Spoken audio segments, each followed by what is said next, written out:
ए वतन वतन मेरे आबाद रहे तू, ए वतन वतन मेरे आबाद रहे तू, मैं जहाँ रहूँ जहाँ में याद रहे तू, मैं जहाँ रहूँ जहाँ में याद रहे तू, ए वतन मेरे वतन, ए वतन मेरे वतन। Abdul Kalam Azad.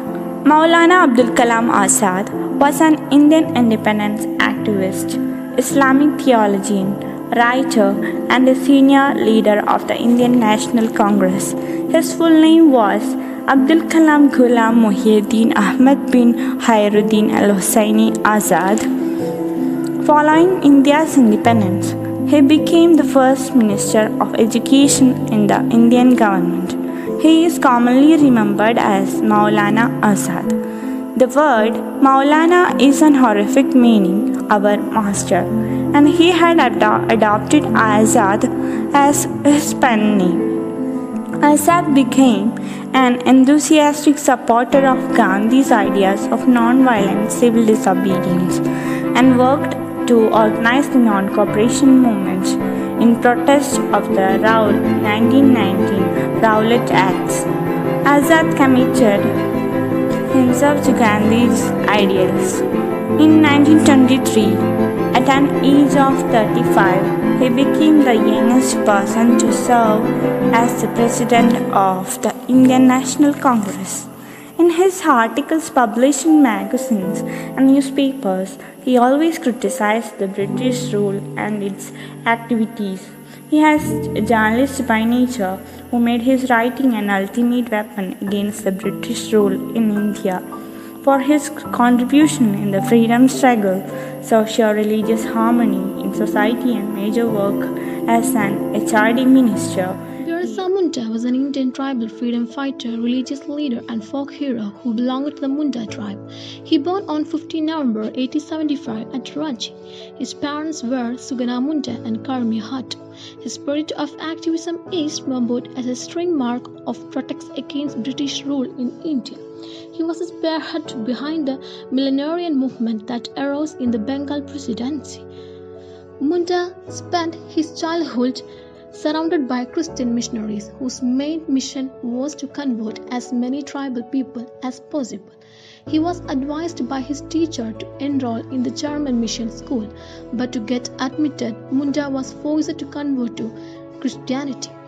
He was renamed as Birsa David and later to Birsa Todd after the conversion. Birsa left the German mission school after studying for a few years. Between 1886 to 1890, Birsa Munda spent a large amount of time in Chaibasa in present-day Jharkhand, which was close to the center of the Sardars.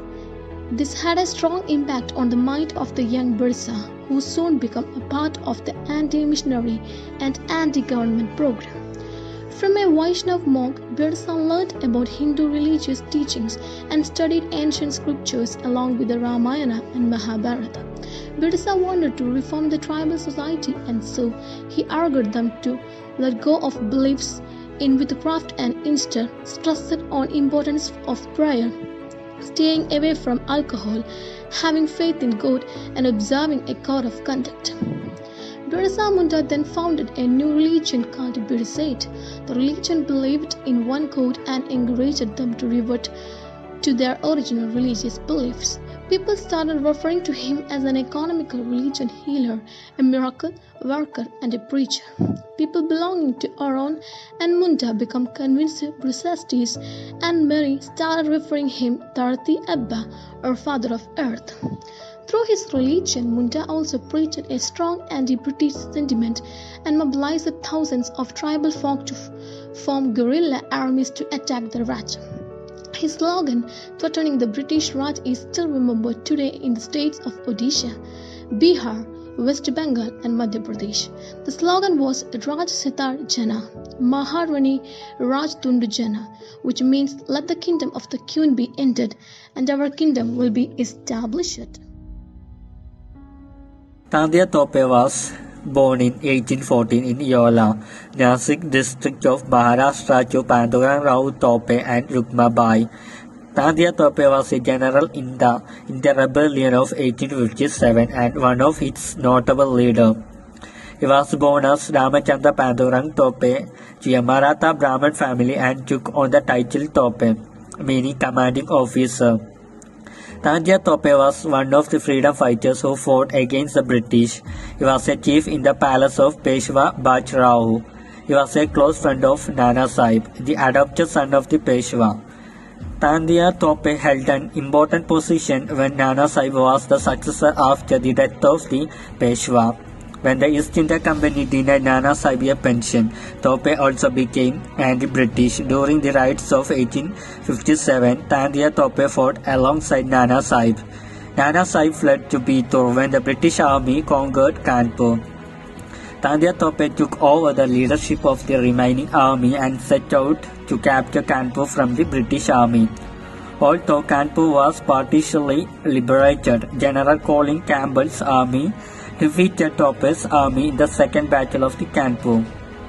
The battle fought against the British along with Rao Sahib, the nephew of Nana Sahib, also ended in defeat. Tandya made General Windham to leave Kanpur and was involved in reinstating Rani Lakshmi to Gwalior. Tandya Tope, who was hiding in the palace of the Narwal King Mansingh, was captured by the British as a result of Mansingh's betrayal. He pleaded guilty to all charges against him by the British authorities. He was hanged on April 18, 1859. Devi Kuttimalu Amma. Kuttimalu was a freedom fighter and campaigner for Swadeshi and actually a member of the Indian National Congress. Twice a member of the Madras Legislative Assembly before independence and a tireless social worker. She belonged to the Anakara Vadagata house in Kutanal, which has produced several famous women, freedom fighters and social workers including Ammu Swaminathan, Captain Lakshmi of the INA, Dancer Mrinalini Sarabhai and the former Lok Sabha member Subhashini Ali. Her husband, Koripurathu Madhav Menon, was president of the Kerala Pradesh Congress Committee and minister in the Madras state. Kuttimalu volunteered to be part of the movement to promote khadi, or handloom cloth, against foreign imports.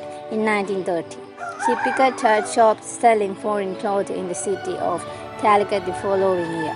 In 1932, during the civil disobedience movement, she marched at the head of a column of women, holding her 2-month-old daughter in her arms. She was arrested for illegal public assembly and jailed. She appeared before the British magistrate at Kozhikode Court, where she was ordered to give up her baby. But Kuttimalu refused to let her daughter leave her side, quoting laws to support her arguments. Finally, the court had to let the child remain with her, even as she was sentenced to a jail term stretching to 1934. In 1936, she was elected to the Madras Legislative Assembly. By 1940, she again got arrested during a satyagraha and was imprisoned for a year. Some months after her release, she was again active in the Quit India movement of 1942 and was jailed for 2 years in the Amaravati jail in Tamil Nadu. Once released in 1944, she was elected president. Khudiram, glimpses of his life and achievement. The life of Khudiram is an extraordinary example of dedication and hurdles from the very beginning. When an individual would very much want to enjoy life, he had never given importance to that attitude. He considered his duty towards the country and its people to be more important than conforming himself only to his own work. When India was desperately struggling for freedom, when the country was under the ruthless administration of the British rule, he joined with his headmaster Satyananda Basu for such a great cause. No precious thing was there for him rather than to achieve the freedom of motherland. It could have been very difficult on the part of any young man to choose a path of turmoil. He joined Satyananda Basu against the British. He helped the movement of boycotting foreign goods being inspired by the ideas of Aurobindo Ghosh.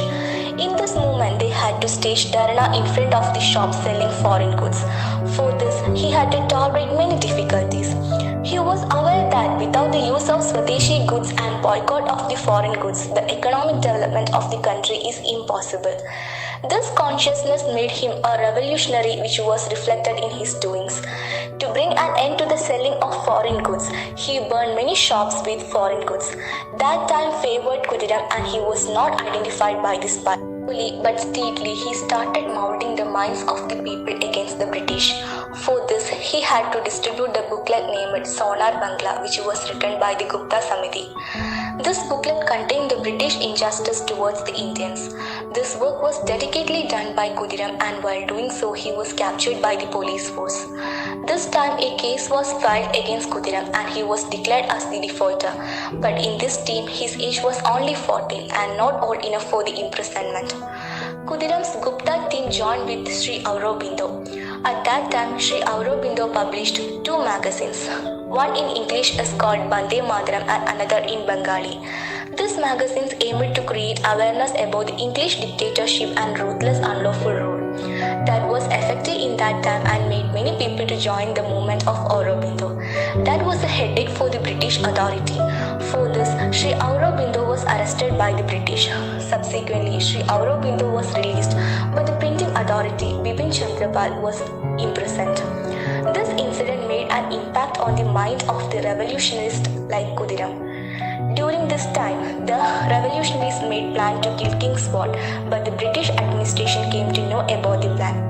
The English government at that time transferred King Spot to another place, Muzaffarpur, but the revolutionists wanted to achieve their aim by any means. This target was given to the bold, enthusiastic, capable, young, energetic revolutionist Khudiram. Do or die was the mantra for Khudiram at that time. He and his friend Prafulla Chakki were sent to Muzaffarpur to take revenge against the King's Fort. The revolutionists remained there and made plan to achieve their target. One day he bombarded the car of King's Fort, but in that car instead of King's Fort, the Kennedy family were traveling. Only truth of this world is death, but the deeds of those great people make them ever remembered. It was proved in the life of Khudiram living only for 14 years, which proved his life's justification to the world. He will always continue to be the ideal of the entire country for his strong and indomitable zeal and personality. Let the younger generation try to be worthy of Khudiram and fight against superstition, sorrow, difficulty, tragedy and the ideals for which he stood. ये जो देश है तेरा, स्वदेश है तेरा, तुझ है पुकारा, यह वो बंधन है जो कभी टूट नहीं सकता.